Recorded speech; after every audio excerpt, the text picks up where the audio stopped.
भारत माता की, भारतीय जनता पार्टी, श्री नरेंद्र मोदी जिंदाबाद। अब मैं निवेदन करूंगा भारत के प्रधानमंत्री श्री नरेंद्र मोदी जी से, जो हर जीत का आधार है, मूल आधार है, हमारे नेता हमें संबोधित करें, हम सबका मार्गदर्शन करें।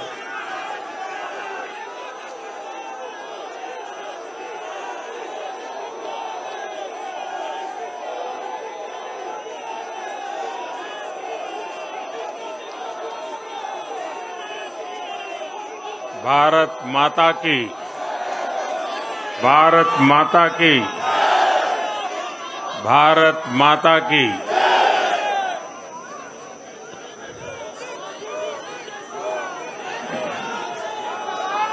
भारतीय जनता पार्टी के राष्ट्रीय अध्यक्ष श्रीमान जेपी नड्डा जी, हमारे वरिष्ठ साथी श्री राजनाथ जी, श्री अमित भाई,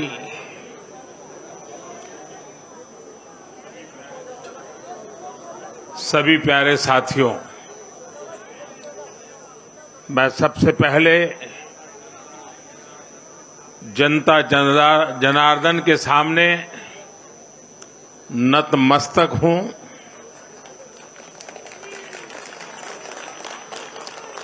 जनता जनार्दन का आशीर्वाद अभिभूत करने वाला है।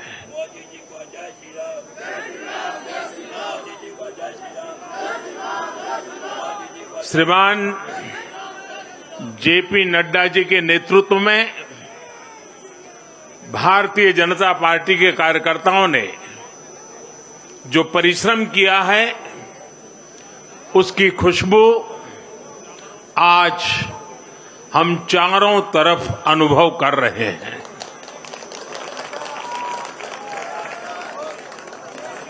जहां भारतीय जनता पार्टी प्रत्यक्ष नहीं जीती, वहां भाजपा का वोट शेयर भाजपा के प्रति स्नेह का साक्षी है। मैं गुजरात और हिमाचल और दिल्ली और जनता का बहुत विनम्र भाव से आभार व्यक्त करता हूं। भाजपा के प्रति ये स्नेह देश के अलग अलग राज्यों के उपचुनाव में भी दिख रहा है। यूपी के रामपुर में भाजपा को जीत हासिल हुई है। बिहार के उपचुनावों में भाजपा का प्रदर्शन आने वाले दिनों का स्पष्ट संकेत कर रहा है। मैं आज चुनाव आयोग का भी अभिनंदन करता हूं, उनका आभार व्यक्त करता हूं। और ये चुनाव के दरमियान एक बहुत बड़ी बात जिसकी चर्चा होनी चाहिए थी, जहां तक मेरी जानकारी है, एक भी पोलिंग बूथ में रीपोलिंग करवाने की नौबत नहीं आई है।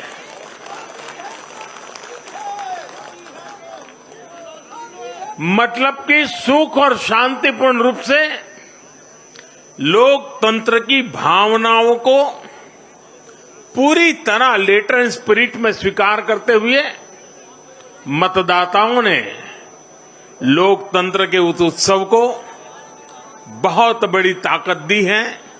और इसके लिए भी चुनाव आयोग अभिनंदन का अधिकारी है। इस चुनाव में हिस्सा लेने वाले हर राजनीतिक कार्यकर्ता को, हर दल को भी मैं साधुवाद देता हूं। साथियों, आज मैं हिमाचल के हर मतदाता का भी बहुत बहुत आभारी हूं। जैसे अभी नड्डा जी बता रहे थे, हिमाचल के चुनाव में 1% से भी कम अंतर से ये हार जीत का फैसला हुआ है। 1% से भी कम। इतना कम अंतर से हिमाचल में कभी नतीजे नहीं आए हैं।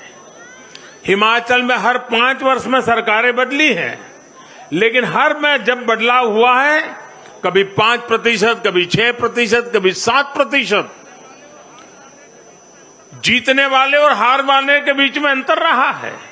इस बार 1% से भी कम। इसका मतलब है कि जनता ने भी भारतीय जनता पार्टी को विजयी बनाने के लिए भरसक प्रयास किया है।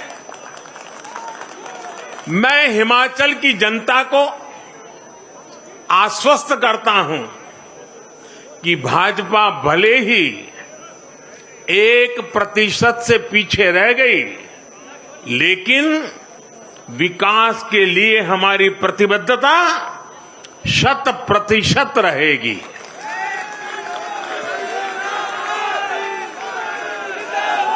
हिमाचल से जुड़े हर विषय को हम पूरी मजबूती से उठाएंगे और केंद्र सरकार के द्वारा हिमाचल की प्रगति का जो उसका हक है, उसमें भी कभी हम कमी नहीं आने देंगे।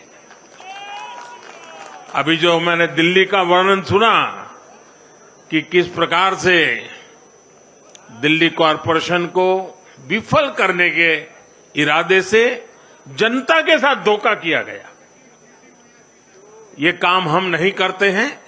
हम हिमाचल की प्रगति के लिए भी भारत सरकार की प्रतिबद्धता वैसी ही बनी रहेगी। साथियों, बीजेपी को मिला जन समर्थन इसलिए भी महत्वपूर्ण है क्योंकि ये ऐसे समय में आया है जब भारत अमृत काल में प्रवेश कर चुका है। ये दिखाता है कि आने वाले 25 साल सिर्फ और सिर्फ विकास की राजनीति के ही है। भाजपा को मिला जन समर्थन नए भारत की आकांक्षाओं का प्रतिबिंब है। भाजपा को मिला जन समर्थन भारत के युवाओं की युवा सोच का प्रकटीकरण है। भाजपा को मिला जन समर्थन गरीब, दलित, वंचित, पिछड़े, शोषित, आदिवासियों के सशक्तिकरण के लिए है। लोगों ने भाजपा को वोट दिया क्योंकि भाजपा का हर सुविधा को प्रत्येक गरीब, मध्यम वर्गीय परिवार तक जल्द से जल्द पहुंचाना चाहती है। लोगों ने भाजपा को वोट दिया क्योंकि भाजपा देश के हित में बड़े से बड़े और कड़े से कड़े फैसले लेने का दम रखती है।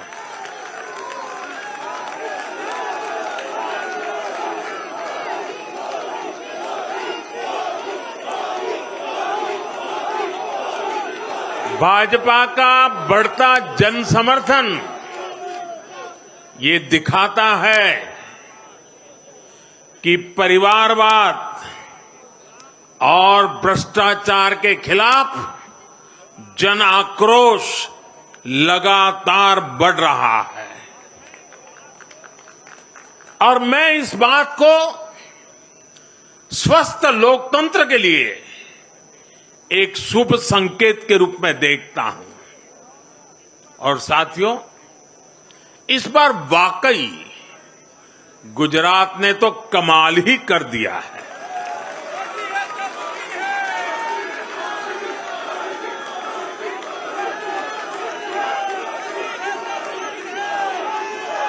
मैं नड्डा जी सहित सभी भाजपा कार्यकर्ताओं को बधाई देता हूं और विशेष रूप से मैं गुजरात की जनता को भी नमन करता हूं। चुनावों के दौरान मैंने गुजरात के भाई बहनों और युवाओं से कहा था कि इस बार नरेंद्र का रिकॉर्ड टूटना चाहिए और मैंने वादा किया था कि भूपेंद्र नरेंद्र का रिकॉर्ड तोड़े, इसलिए नरेंद्र जी जान से मेहनत करेगा।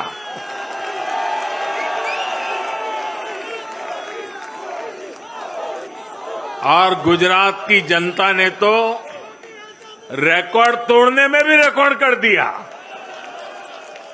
उसने गुजरात की स्थापना से लेकर के अब तक सारे रिकॉर्ड तोड़ दिए। गुजरात के इतिहास का सबसे प्रचंड जनादेश भाजपा को देकर गुजरात के लोगों ने नया इतिहास बना दिया है। 2.5 दशक से निरंतर सरकार में रहने के बावजूद इस प्रकार का प्यार अभूतपूर्व है, अद्भुत है। लोगों ने जाति, वर्ग, समुदाय और हर तरह के विभाजन से ऊपर उठकर भाजपा को वोट दिया है। भारतीय जनता पार्टी गुजरात के हर घर का हिस्सा है, गुजरात के हर परिवार का हिस्सा है। साथियों, इस चुनाव में गुजरात में 1 करोड़ से भी ज्यादा ऐसे वोटर्स थे जिन्होंने मतदान किया, लेकिन ये वो मतदाता थे जिन्होंने कभी भी कांग्रेस के कुशासन को, उसकी बुराइयों को देखा नहीं था। वे फ्रेश थे, उन्होंने सिर्फ भाजपा की ही सरकार को देखा था।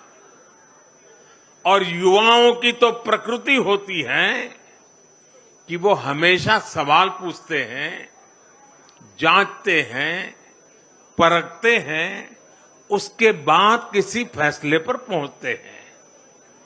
युवा सिर्फ इसलिए किसी पार्टी को वोट नहीं करते क्योंकि वो दशकों से सत्ता में रही या फिर उस पार्टी के नेता किसी बड़ी परिवार के हैं। युवा तभी वोट देते हैं जब उन्हें भरोसा होता है, जब उन्हें सरकार का काम प्रत्यक्ष नजर आता है। और इसलिए आज युवाओं ने जब भाजपा को भारी संख्या में वोट दिया है, सीट से लेकर वोट तक के सारे रिकॉर्ड तोड़ दिए हैं, तो इसके पीछे का संदेश बहुत स्पष्ट है। इसका मतलब है कि युवाओं ने हमारे काम को जांचा, परखा और उस पर भरोसा किया है। इसका मतलब यह है कि युवा भाजपा की विकास वाली राजनीति चाहते हैं। इसका मतलब है कि युवा ना तो जातिवाद के बहकावे में आते हैं, न परिवारवाद के। युवाओं का दिल सिर्फ विजन और विकास से जीत सकते हैं, और भाजपा में विजन भी है और विकास के प्रति प्रतिबद्धता भी है। साथियों, आज एक और बात याद करने वाली है। जब महामारी के घोर संकट के बीच बिहार में चुनाव हुए थे, तो जनता ने भाजपा को भरपूर आशीर्वाद दिया। जब महामारी के संकट से बाहर निकलते हुए असम, यूपी, उत्तराखंड, गोवा, मणिपुर एक के बाद एक चुनावों में जनता ने भारतीय जनता पार्टी को ही चुना। और आज जब भारत विकसित भारत के लक्ष्य की प्राप्ति के लिए आगे बढ़ रहा है, तो भी देश की जनता का भरोसा सिर्फ और सिर्फ भाजपा पर है।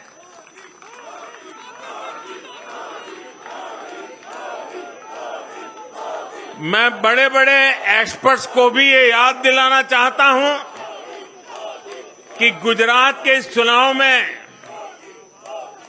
भाजपा का आह्वान था, विकसित गुजरात से विकसित भारत का निर्माण।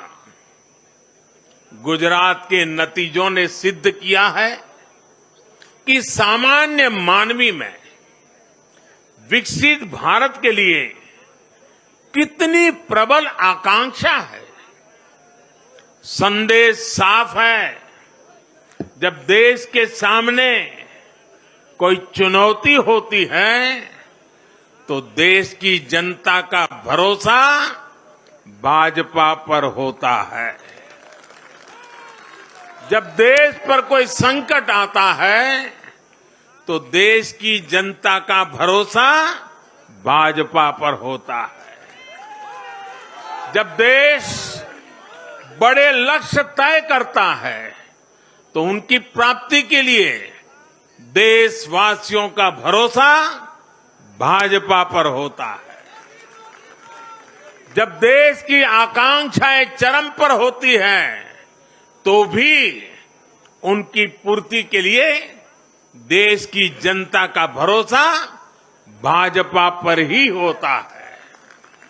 साथियों, भाजपा के आज हम जहां पहुंचे हैं, राज्यों में हो, स्थानीय स्वराज्य की निकायों में हो या केंद्र में हो, ये ऐसे ही नहीं पहुंचे हैं। 5 पीढ़ियां जनसंघ के जमाने से तपस्या करते हुए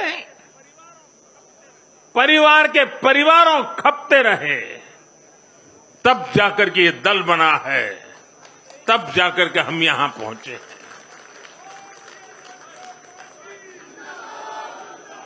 भाजपा के लिए लाखों समर्पित कार्यकर्ताओं ने अपना जीवन खपा दिया है। व्यक्तिगत सुख, व्यक्तिगत आकांक्षाएं, व्यक्तिगत खुशी, व्यक्तिगत महत्वाकांक्षा, व्यक्तिगत सफलता, इन सबको तिलांजलि देकर भाजपा का प्रत्येक कार्यकर्ता समाज और देश की सेवा करने में, समाज और देश को सशक्त करने में जुटा रहता है। हम विचार पर भी बल देते हैं और व्यवस्था को भी सबल बनाते रहते हैं। भाजपा अपने कार्यकर्ताओं की अथाह संगठन शक्ति पर भरोसा करके ही अपनी रणनीति बनाती है और सफल भी होती है। उतार चढ़ाव भाजपा के राजनीतिक जीवन में भी आए हैं, लेकिन हमने आदर्शों और मूल्यों पर अड़िग रहकर दिखाया है। साथियों, पिछले 8 वर्षों में देश में एक और बहुत बड़ा बदलाव अनुभव किया गया है। ये बदलाव कार्य का भी है, कार्यशैली का भी है। भाजपा की सरकारें भी कार्य को छोटा नहीं समझती। हम मानते हैं हर काम बड़े लक्ष्यों की प्राप्ति का माध्यम बनता है।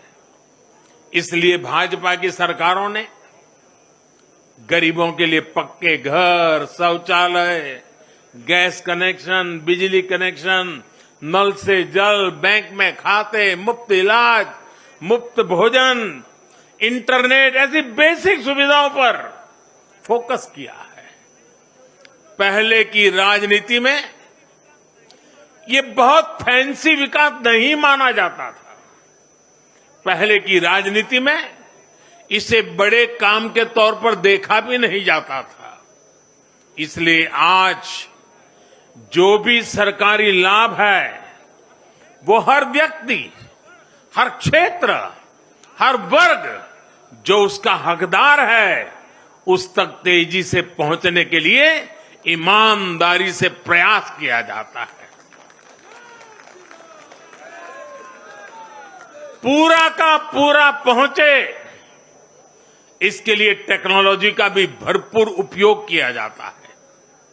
किस क्षेत्र, किस वर्ग, किस समुदाय में कितने वोट हैं, इस आधार पर न हम देश चलाते हैं, न राज चलाते हैं, न सरकारें चलाते हैं। और हमें आज इस बदली हुई राजनीति के सकारात्मक नतीजे भी देखने को मिल रहे हैं। आज बड़े बड़े एक्सपर्ट भी ये कह रहे हैं कि भारत में गरीबी कम हो रही है। साथियों, देश ने पिछले 8 वर्षों में गरीब को सशक्त करने के साथ ही गरीब तक मूलभूत सुविधाएं पहुंचाने के साथ ही आधुनिक इंफ्रास्ट्रक्चर पर भी फोकस किया है। रोड हो, रेल हो, एयरपोर्ट्स हो, टनल्स हो, सोलर पावर प्लांट हो, स्टेडियम हो, ऑप्टिकल फाइबर नेटवर्क हो, जो भी हो सबसे उत्तम हो, सबसे श्रेष्ठ हो, ये आकांक्षा लेकर आज भारत चल रहा है। और साथियों, मैं एक और बात आपको याद दिलाना चाहूंगा। हम सिर्फ घोषणा करने के लिए घोषणा नहीं करते, हम राष्ट्र निर्माण के व्यापक मिशन के लिए निकले हुए लोग हैं। इसलिए सिर्फ 5 वर्ष के राजनीतिक नफा नुकसान को देखते हुए हम कोई भी घोषणा नहीं करते। हमारी हर घोषणा के पीछे एक दूरगामी लक्ष्य होता है, एक रोड मैप होता है। ये बात स्पष्ट है कि देश आज शॉर्टकट नहीं चाहता। देश का मतदाता आज इतना जागरूक है कि क्या उसके हित में है, क्या उसके अहित में है, वो अच्छी तरह जानता है। देश का वोटर जानता है कि शॉर्टकट की राजनीति का कितना बड़ा नुकसान देश को उठाना पड़ेगा। आज देश में कोई संशय नहीं कि अगर देश रहेगा, देश समृद्ध होगा, तो सबकी समृद्धि तय है।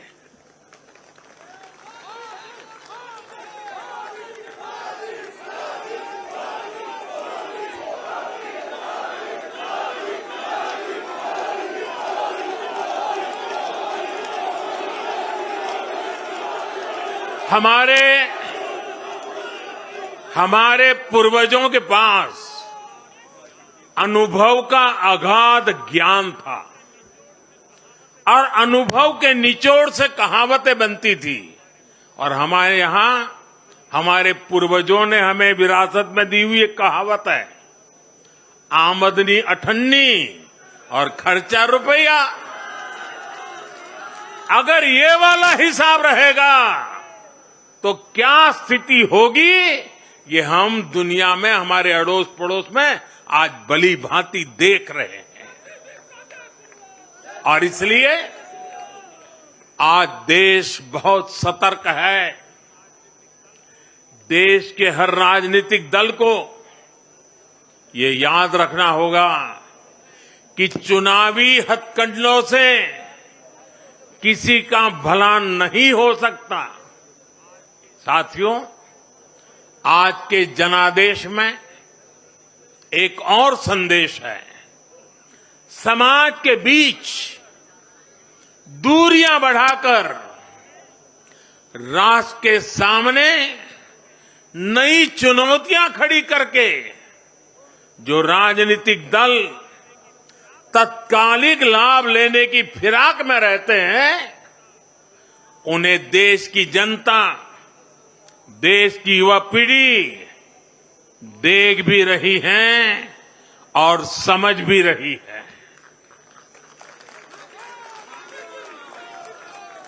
भारत का भविष्य फॉल्ट लाइंस को बढ़ा करके नहीं, फॉल्ट लाइंस को गिराकर ही उज्जवल बनेगा।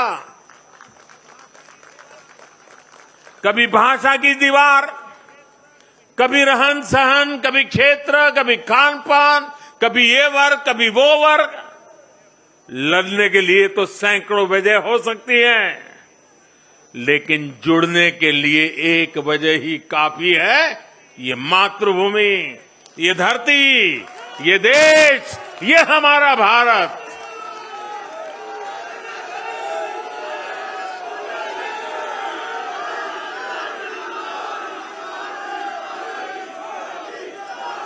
जीने के लिए और मरने के लिए इससे बड़ी वजह कोई और नहीं हो सकती। इसलिए हमें देश प्रथम, इंडिया फर्स्ट की भावना के साथ आगे बढ़ना है। साथियों, मुझे खुशी है कि आज भारत के गांव हो या शहर, गरीब हो या मिडिल क्लास, किसान हो या श्रमिक, सभी की पहली पसंद भाजपा है।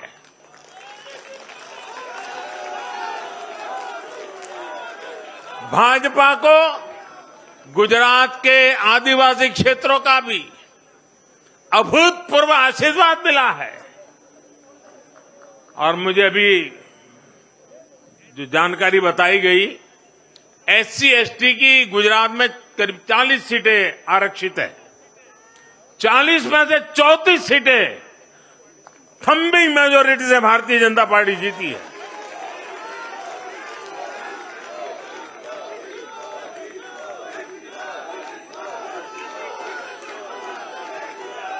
आज आदिवासी भाजपा को अपनी आवाज मान रहे हैं।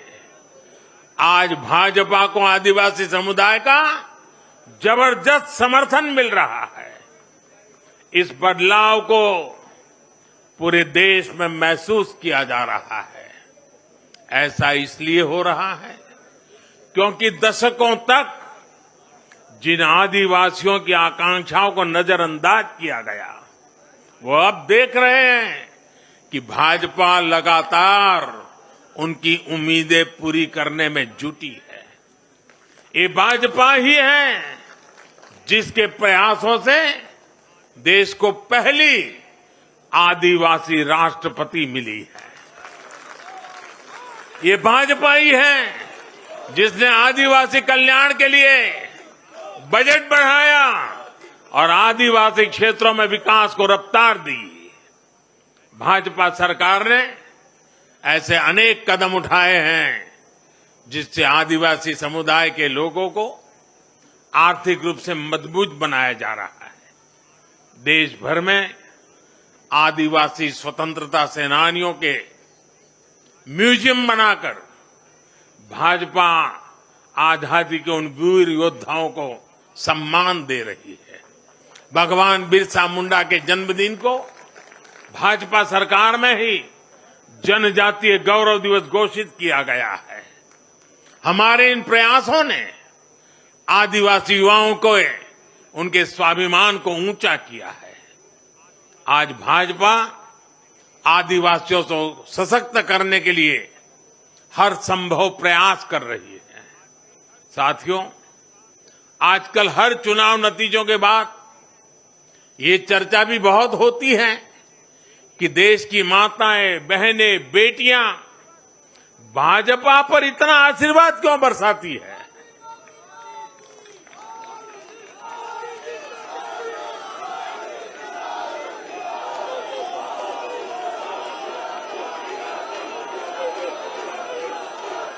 अगर कोई ईमानदारी से आत्मचिंतन करे तो ये पाएगा कि आजादी के बाद से पहली बार आज देश में एक ऐसी सरकार है जो महिलाओं की समस्याएं, उनकी चुनौतियां, उनकी आवश्यकताएं, उनकी आकांक्षाएं, उसे समझने का लगातार प्रयास कर रही है और उसके अनुसार काम की योजना बनाती है।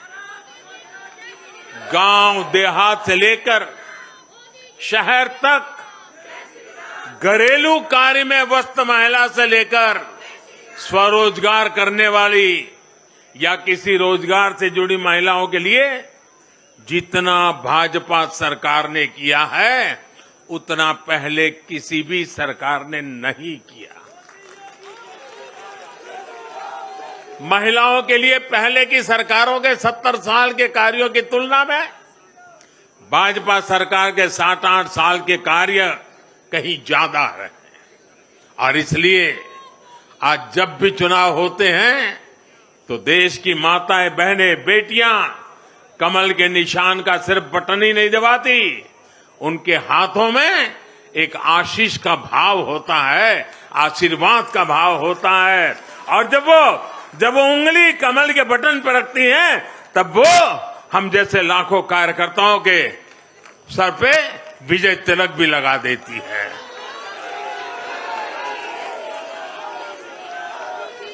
महिलाओं के मुद्दे भाजपा के लिए चुनावी मुद्दे नहीं है, बल्कि भाजपा की हर योजना का वो प्राण तत्व है। महिलाओं का जीवन आसान बनाना हो, महिलाओं को ज्यादा से ज्यादा रोजगार के, स्वरोजगार के अवसर मुहैया कराना हो, ये भाजपा का कमिटमेंट है। मैं इसे अपनी सरकार का सौभाग्य मानता हूं कि हमें महिला सशक्तिकरण के लिए इतना कुछ करने का मौका देश की जनता ने दिया है। साथियों, आने वाला समय देश के लिए, हम सभी के लिए बहुत महत्वपूर्ण है। सबका साथ, सबका विकास, सबका विश्वास और सबका प्रयास,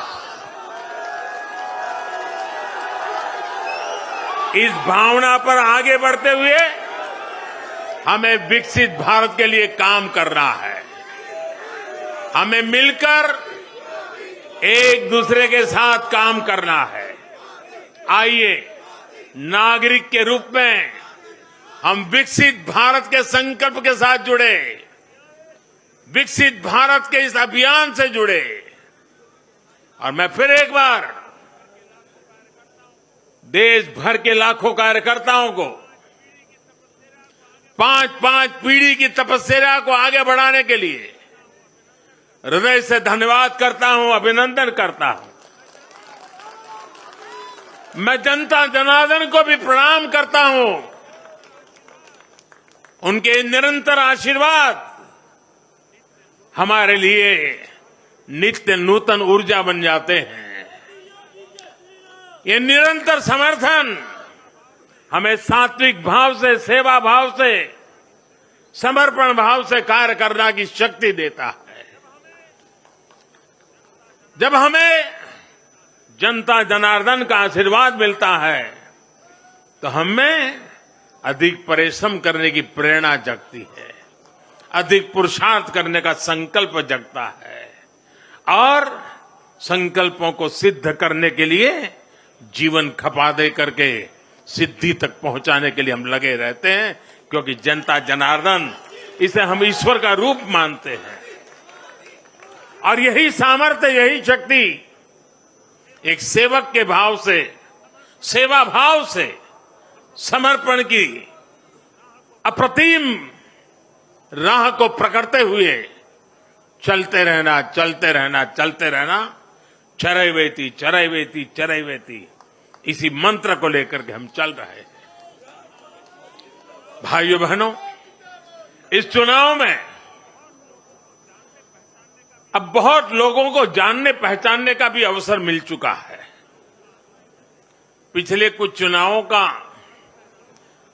एक बड़े कैनवास पर एनालिसिस करना चाहिए कि जो अपने आप को न्यूट्रल कहते हैं, जिनका न्यूट्रल होना जरूरी होता है, वो कहां खड़े होते हैं, कब कैसे रंग बदलते हैं और कैसे कैसे खेल खेलते हैं, वो अब देश को जान लेना बहुत जरूरी है, बहुत जरूरी है। उत्तराखंड का इतना बड़ा चुनाव हुआ, कितनी जमानतें जब्त हुई, किसकी हुई, कोई चर्चा नहीं। हिमाचल में इतना बड़ा चुनाव हुआ, कितने लोगों की जमानत जब्त हुई, कितने लोगों का बुरा हाल हुआ, कोई चर्चा नहीं। भाइयों बहनों, उन लोगों को भी जानना चाहिए, पहचानना चाहिए कि ये भी ठेकेदार है।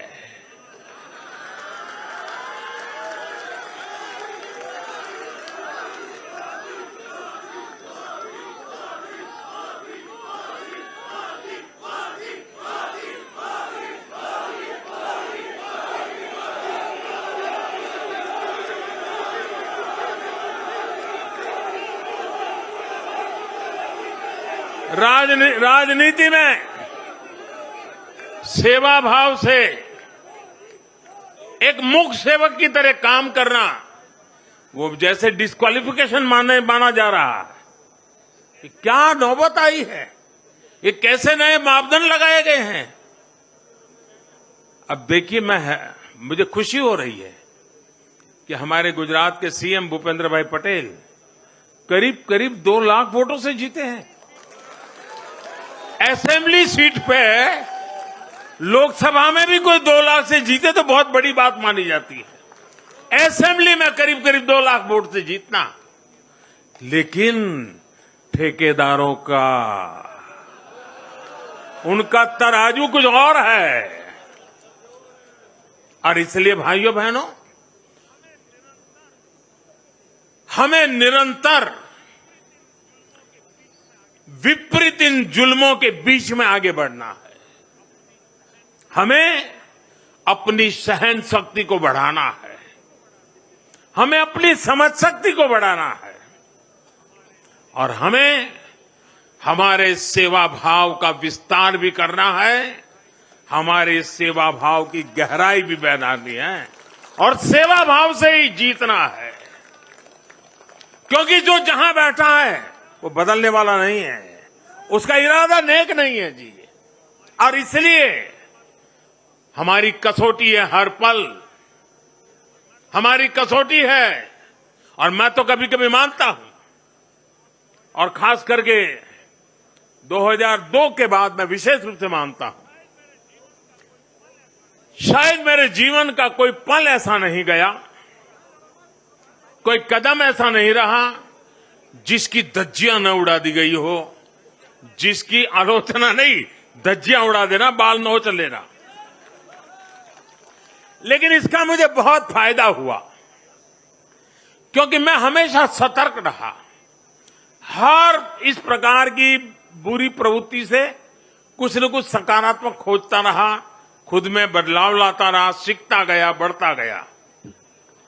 और जिन लोगों को चारों तरफ से उछालने वाले लोग रहते हैं, कंधे पर बिठा करके नाचने वाले लोग हैं, उनसे सुधरने की भी संभावना नहीं होती है। वो तो जो है वहां से भी बिगड़ेंगे। और इसलिए आलोचनाओं ने भी हमें बहुत सिखाया है। हर आलोचना में से हमारे काम की चीज हमें खोजते रहना है, हमें अपनी शक्ति को बढ़ाते रहना है और कठोर से कठोर झूठे आरोपों को सहने का सामर्थ्य भी बढ़ाना होगा साथियों, क्योंकि अब जुल्म बढ़ने वाला है। अब मान के चलिए, मुझ पर भी बढ़ने वाला है, आप सब पर भी बढ़ने वाला है, क्योंकि ये सहन नहीं कर पाएंगे, ये पचा नहीं पाएंगे। और उसका जवाब यही है, हमें अपनी सहन शक्ति बढ़ाना है, हमें अपनी समझदारी का विस्तार करना है, हमें अधिक से अधिक लोगों को समावेश करने की दिशा में अपने हाथ चौड़ा करके लोगों को स्वीकारना है, स्वागत करना है। सकारात्मक रास्ता, सेवा भाव का रास्ता, समर्पण का रास्ता, यही मार्ग हमने चुना है, वही मार्ग हमको यहां पहुंचाया है और आगे भी हमारे पुरुषार्थ से, परिश्रम से देश की आकांक्षाओं वाला ये देश भी बनेगा। 2047 जब हिंदुस्तान आजादी के 100 साल मनाएगा, विकसित भारत हमारे नौजवानों के हाथ में हम दे के जाएंगे। दोस्तों बोलिए भारत माता की, भारत माता की, भारत माता की। बहुत बहुत धन्यवाद। भारत माता की। श्री नरेंद्र मोदी जिंदाबाद, श्री नरेंद्र मोदी जिंदाबाद। मैं धन्यवाद करता हूं आदरणीय प्रधानमंत्री जी का, श्री शीर्ष नेतृत्व का।